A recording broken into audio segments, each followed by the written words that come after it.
मेरा सैलरी वहाँ पे 10,000 था। 10,000 तब हुआ जब हम 10 साल जॉब को दिए तब, क्योंकि आप लोग जानते हैं कि प्राइवेट स्कूल में ज्यादा सैलरी। नमस्कार मैडम। मेरा नाम मनीषा देवी हुआ, घर एक गांव है करमाटोली बोलते हैं। तो इस बिजनेस से पहले मैं क्या करती थी, कैसे आई, मैं बताना चाहूंगी। तो ये बिजनेस से पहले मैं टीचिंग का जॉब कर रही थी और मैं जॉब के साथ साथ पढ़ाई भी कर रही थी टीचिंग का। और मेरा सैलरी वहाँ पे 10,000 था। 10,000 तब हुआ जब हम 10 साल जॉब को दिए तब, क्योंकि आप लोग जानते हैं कि प्राइवेट स्कूल में ज़्यादा सैलरी नहीं होता है।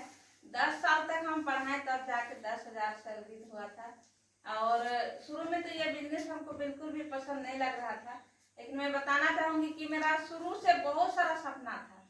मतलब कि इंडिया का जितना भी प्रसिद्ध जगह है वहाँ पे घूमने का इच्छा, या फिर एक अलग टाइप से लाइफ स्टाइल, एक अलग टाइप से पहचान, इस तरह का मेरा शुरू से शौक था। लेकिन हमको लगता है कि हमारे जैसे मिडिल फैमिली वाले लोग, हम लोग मिडिल फैमिली से भी नीचे कहीं आते हैं, और इतना छोटा रकम में नौकरी वाला हमेशा कंप्रोमाइज का जिंदगी जीता है, जानते हैं ना। तो ये सब मतलब नौकरी में ना सब सपना को कहीं ना कहीं मजबूरी में हम लोग कहीं ना कहीं दबा के रख देते हैं, और सही में दबा के रख दिए थे।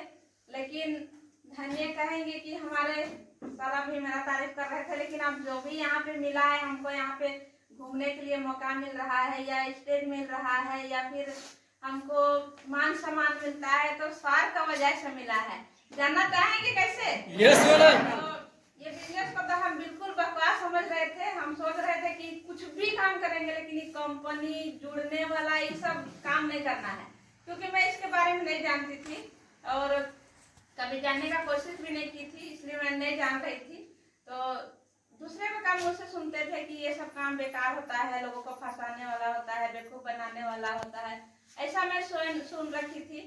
और जब मेरे घर में प्लान दिखाने आए थे सुनीता मैडम, पम्मी मैडम और हमारे महान गुरु छोटू सर, तो मैं मन ही मन सोच रही थी कि छोटू सर को देख के सोचती थी कि इनको तो कितना स्मार्ट लग रहा लड़का, लेकिन इनको तो भगाना है।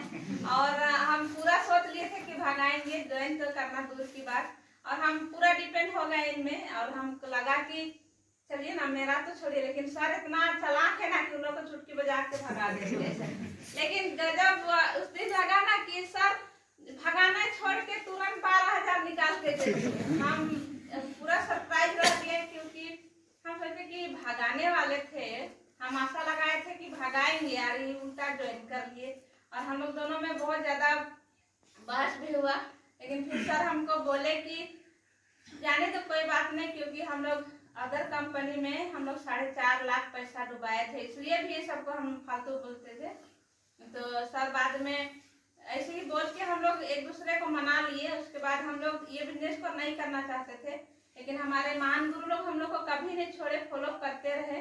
और सर आज अगर सर नहीं ज्वाइन करते इस बिजनेस को, तो इस बिजनेस में अभी हमको ये सब नहीं मिलता। और अभी सोचिए कि सचमुच मान सम्मान होता है तो बहुत अच्छा लगता है। अभी बता रहे थे कि फूल माला पहनने से बहुत अच्छा लगता है, तो सही में बहुत अच्छा लगता है।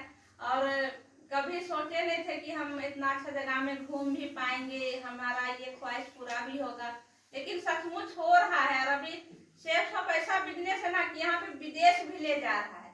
सोचिए ऐसा कौन काम है, कौन सा जॉब है, या कौन सा बिजनेस है कि हाँ इंडिया का अंदर में घुमा सकता है, लेकिन विदेश तो नहीं ले जाएगा। लेकिन यहाँ पे सोचिए ना, अदर कंट्री ले जा रहा है घुमाने के लिए। तो ये बहुत बड़ा बिजनेस है, और ये बिजनेस के बारे में जितना भी तारीफ करेंगे कम है, और काफी समय हो चुका है तो हम ज्यादा नहीं बोलेंगे। इतना ही बोल के अपना वाणी खत्म करते हैं।